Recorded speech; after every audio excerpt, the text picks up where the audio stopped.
ભારત અને પાકિસ્તાન વચ્ચે યુદ્ધ વિરામ જાહેર કરાયું. ભારત અને પાકિસ્તાનના ડીજીએમઓ વચ્ચે થયેલી વાતચીત બાદ ગોળીબારી રોકવાનો નિર્ણય લેવાયો હતો.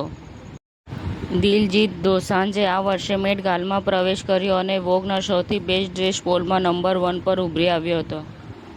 ધારી નગરપાલિકાની ઘોર બેદરકારી ફરી વખત આવી સામે. ધારીના નવી વસાહત ક્વોર્ટર્સના રહીશો હેરાન પરેશાન. અંધેર નગરી ગંડુ રાજા જેવું શાસન થઈ ગયું. ધોળકાના પીર હજરત શાહ દાદાની દરગાહ ખાતે કળશ ચડાવવાનો કાર્યક્રમ યોજાયો હતો, જેમાં અકીદતમંદો ઉમટી પડ્યા હતા.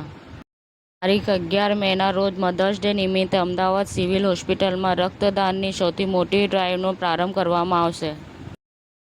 જિલ્લા કલેક્ટરની અધ્યક્ષતામાં ડિસ્ટ્રિક્ટ ડિઝાસ્ટર મેનેજમેન્ટ બેઠક તેમજ જિલ્લા એકતા સમિતિની બેઠક યોજાઈ હતી. મેઘરજ પોલીસ સ્ટેશન હદ વિસ્તારમાંથી ભાગી છૂટેલી વિદેશી દારૂ ભરેલી ઇનોવા કારને ટિન્ટોઈ પોલીસે ઝડપી પાડી હતી. પ્રવાસીઓએ ખાસ નોંધ લેવી. આંબરડી સફારી પાર્ક 4 દિવસ બંધ. સિંહ ગણતરી પૂર્ણ થયે 14મીથી પુનઃ પાર્ક ધમધમતો થશે. પાકિસ્તાન ફરી હાર્યું. યુએઈના પીએલએસનું આયોજન ન કરી શક્યું. અનિશ્ચિત સમય માટે મુલતવી રાખવામાં આવ્યું.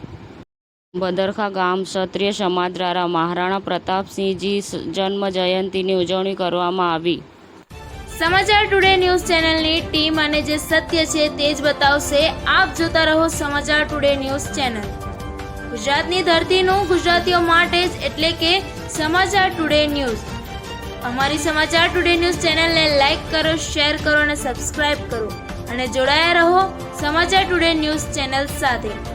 મળશે દરરોજ ઇનામ જીતવાની તક. અમારા સભ્ય બનો, જોડાઓ અમારી સાથે.